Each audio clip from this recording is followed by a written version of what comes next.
ദൈവം ഒരുവനെ മുൻകണ്ടിട്ടുണ്ടെങ്കിൽ, മുൻകണ്ടവനിൽ ദൈവം ഒരു കാര്യം നിർണയിച്ചിട്ടുണ്ടെങ്കിൽ, ദൈവത്തിൻ്റെതായ നാഴിക വരുമ്പോൾ ദൈവം അടങ്ങിയിരിക്കുകയില്ല. ദൈവം അത് നിവർത്തിക്കുക തന്നെ ചെയ്യും. നമ്മൾ യെശയ്യാ പ്രവചനം 45 അധ്യായത്തിൽ യെശയ്യാവ് ജീവിച്ചിരുന്ന കാലത്ത്, കോരസ് എന്ന രാജാവ് ഇല്ലാതിരുന്ന കാലം, ജനിച്ചിട്ട് പോലും ഇല്ലാത്ത കാലത്ത്, ഇസ്രായേൽ ജനത്തിൻ്റെതായ ഉദ്ധാരണത്തിന് വേണ്ടി, രക്ഷയ്ക്ക് വേണ്ടി ദൈവം എഴുന്നേൽപ്പിക്കാൻ പോകുന്ന കോരസിനെ കുറിച്ചുള്ള കാര്യം പ്രവചിച്ചു. അവനോടുകൂടെ ദൈവം എങ്ങനെ ആയിരിക്കുമെന്നുള്ള കാര്യം ഇങ്ങനെ പറയുന്നു. ഇതാ, കതകുകൾ അവന് തുറന്നിരിക്കേണ്ടതിനും വാതിലുകൾ അടയാതിരിക്കേണ്ടതിനും ഞാൻ അവൻ്റെ വലങ്കൈ പിടിച്ചിരിക്കുന്നു. ഞാൻ നിനക്ക് മുമ്പായി ചെന്ന ദുർഘടങ്ങളെ നിരപ്പാക്കുകയും വാതിലുകളെ തകർത്ത് ഇരുമ്പോടാമ്പലുകളെ കണ്ണിച്ചു കളയുകയും ചെയ്യും.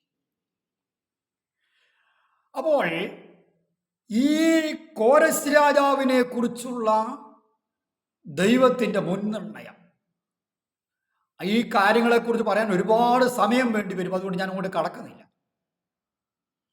എന്നെ കേൾക്കേണ്ട പ്രിയപ്പെട്ടവരെ, നിങ്ങളിൽ ആരെക്കുറിച്ചെങ്കിലും ദൈവം മുന്നമേ ഒന്ന് കണ്ടിട്ടുണ്ടെങ്കിൽ, ദൈവം നിങ്ങളെക്കുറിച്ച് മുന്നമയം അതേ തൻ്റെ ഹൃദയത്തിൽ അത് സ്ഥാപിച്ചിട്ടുണ്ടെങ്കിൽ, ദൈവത്തിൻ്റെ സമയമാകുമ്പോൾ നിങ്ങളിലത് നിവർത്തിക്കുക തന്നെ ചെയ്യും.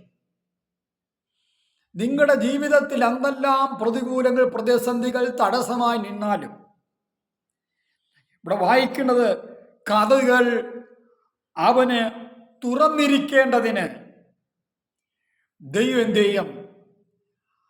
ദൈവത്തിൻ്റെ മുൻനിർണയമുള്ളവൻ്റെതായ വലം കൈയിൽ ദൈവം പിടിക്കും. രണ്ടാമതായിട്ട് കാര്യം, അതെ, അവന് നേരത്തെ തുറക്കപ്പെട്ടതായ വാതിലുകൾ അടയാതിരിക്കേണ്ടതിന് ദൈവം അവൻ്റെ വലം കൈ പിടിക്കും. സ്തോത്രം. അപ്പോൾ ഒന്ന്, തുറക്കപ്പെടാൻ പോകുന്ന വാതിൽ. രണ്ട്, ആ വാതിൽ തുറന്നിരിക്കാൻ വേണ്ടിയുള്ള ദൈവത്തിൻ്റെ പ്രത്യേക ശ്രദ്ധയും ജാഗരണവും. രണ്ടാമത്തെ കാര്യം, ദൈവം നേരത്തെ അവന് തുറന്നു കൊടുത്ത വാതിലുകൾ അടയാതിരിക്കുന്നതിന് വേണ്ടി അതിന്മേലുള്ള പരിരക്ഷ. അതുകൊണ്ട് ഈ വചനം കേൾക്കുന്ന പ്രിയപ്പെട്ടവരെ, നിങ്ങളുടെ ജീവിതത്തിൽ അതേ വാതിലുകൾ തുറക്കപ്പെടേണ്ടതായ ഏതൊരു വിഷയത്തിനോ, ആ വിഷയത്തിന് വേണ്ടി, ആ നിങ്ങളിലെ ഏതൊരു വ്യക്തിക്ക് വാതിൽ തുറക്കപ്പെടണമോ, നിങ്ങൾക്ക് വേണ്ടി ദൈവം എന്ത് ചെയ്യുന്നു? വാതിലുകൾ തുറക്കുവാൻ തക്കവണ്ണം ജാഗരിക്കുന്നു.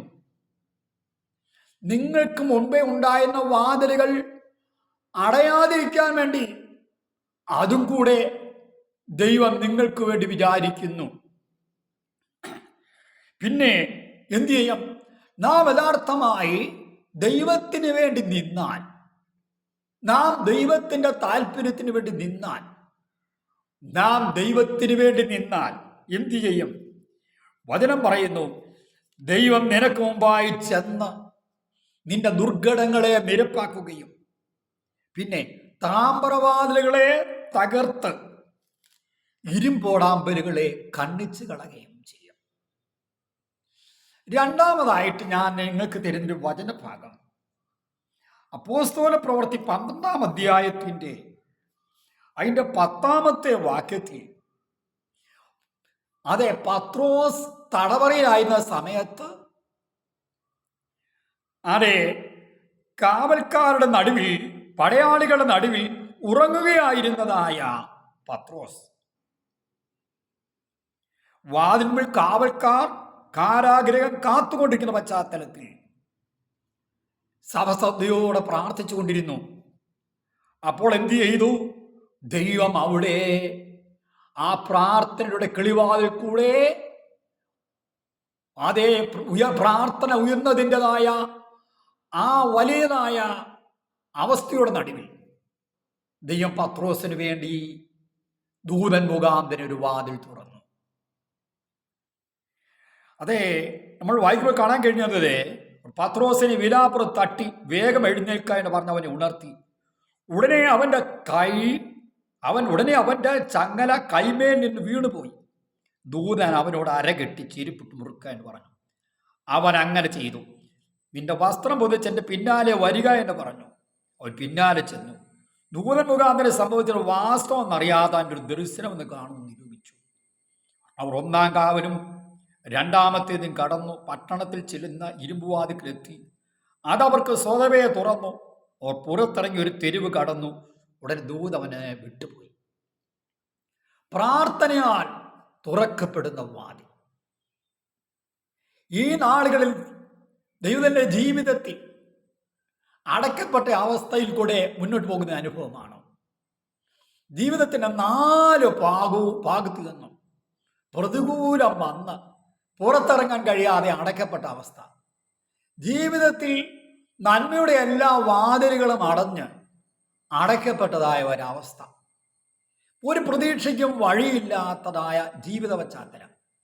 എന്നാൽ അതിൻ്റെതായ നടുവിൽ അതെ ശക്തമായ പ്രാർത്ഥന, വിശ്വാസത്തോടു കൂടിയ ആത്മഭാരത്തോടു കൂടിയുള്ളതായ തകർന്നു തുടങ്ങിയമായ ഹൃദയത്തോടു കൂടെയുള്ള ഒരു പ്രാർത്ഥന ഉയരുമെങ്കിൽ പത്രോസിന് വേണ്ടി ദൂതനെ അയച്ച് അവനെ ആ കാരാഗൃഹത്തിൽ നിന്ന് പുറപ്പെടുവിച്ച് അതെ അവനെ അടഞ്ഞു കിടന്ന 1-ാം കാവലും അതെ അതിനു വേണ്ടി തുറന്ന് 2-ാമത്തെയും ദൈവം അതേ തുറന്ന് 3-ാമത്തെ ഇരുമ്പുവാതിക്കൽ അതെ അവന് സ്വതവേ തുറന്ന് അവനെ വെളിയിൽ കൊണ്ടുവന്ന് ദൈവത്തിൻ്റെതായ കർത്താവിനെ പദ്ധതിക്കും പ്ലാനിന് വേണ്ടി അവനെ സ്വതന്ത്രമായി വിട്ടയക്കുന്ന അനുഭവം. ജീവിതത്തിന്റെ സ്വാതന്ത്ര്യം ഹനിക്കപ്പെടുന്ന സ്ഥാനത്ത് ദൈവം പ്രവർത്തിക്കുമ്പോൾ ആ ഹനിക്കപ്പെടുന്ന അവസ്ഥയെല്ലാം മാറി നമുക്ക് സാക്ഷാൽ സ്വാതന്ത്ര്യം ലഭിക്കുമെന്നെ കൊണ്ട് ഇടയായിത്തീരും. ഈ നാളുകൾ താങ്കളുടെ ജീവിതത്തിൽ സ്വാതന്ത്ര്യം നഷ്ടപ്പെട്ട അവസ്ഥയിലാണോ? ജീവിതത്തിലെല്ലാം അടഞ്ഞുപോയൊരവസ്ഥയിലാണോ? പ്രാർത്ഥന കേൾക്കുന്നൊരു ദൈവമുണ്ട്. ശക്തമായി വിശ്വാസത്തോടെ പ്രാർത്ഥിക്കുക. യഥാർത്ഥമായും അറയിൽ കടന്ന് വാതിലടച്ച് രഹസ്യത്തിൽ കാണുന്ന കർത്താവിനോട് പ്രാർത്ഥിക്കാം. താങ്കളുടെ ജീവിതത്തിൽ നീക്കുപോക്കും പരിഹാരവും തരുവാൻ കർത്താവ് സർവശക്തനാണ്. സ്തോത്രം. Praise the Lord. അതേ നമ്മളെ വെളിപ്പാട് പുസ്തകം 3-ാം അധ്യായത്തിൽ അതിൻ്റെ 7-ാമത്തെ വാക്യത്തിൽ ഫിലദൽഫിയയുടെ സഭയുടെ ദൂതൻ എഴുതുക, വിശ്വസ്തനും സത്യവാനും വിശുദ്ധനും സത്യവാനും ദാവീദിന്റെ താക്കോലുള്ളവനുമായി ആരും അടക്കാതവണ്ണം തുറക്കുകയും ആരും തുറക്കാതവണ്ണം അടയ്ക്കുകയും ചെയ്യുന്നവൻ അരുളി ചെയ്യുന്നു. ഞാൻ നിന്റെ പ്രവൃത്തി അറിയുന്നു. ഇതാ ഞാൻ നിന്റെ മുമ്പിൽ ഒരു വാതിൽ തുറന്നു വച്ചിരിക്കുന്നു, അതാർക്കും അടച്ചുകൂടാ. അതെ, ആരും അടക്കാതവണ്ണം നിനക്ക് വേണ്ടി തുറക്കുന്നവനും ആരും തുറക്കാതവണ്ണം അടയ്ക്കുകയും ചെയ്യുന്നവനാണ് നിനക്ക് വാഗ്ദത്തം നൽകുന്നത്. ഇവിടെ പറയുന്നു, ഞാൻ നിന്റെ പ്രവൃത്തി അറിയുന്നു, ഞാൻ നിന്റെ മുമ്പിൽ ഒരു വാതിൽ ഇതാ തുറന്നു വെച്ചിരിക്കുന്നു, അതാർക്കും അടച്ചുകൂടാ. അതുകൊണ്ട് എന്ത് ചെയ്യണം? നിനക്ക് ലഭിച്ചിരിക്കുന്ന ആത്മാവിന്റെ ശക്തിയെ, അഭിഷേകത്തിന്റെ ശക്തി നീ കാത്ത്, നീ ദൈവത്തിന്റെ വചനത്തെ നിന്റെ ജീവിതത്തിൽ കാത്ത് വലിയവനായ കർത്താവ് നാമത്തെ നിഷേധിക്കാതെ ഉറച്ചു നിന്ന വീര്യം പ്രവർത്തിക്കുന്ന ഒരു പടയാളിയെ പോലെ ഈ നാളായിരിക്കാൻ തക്കണം.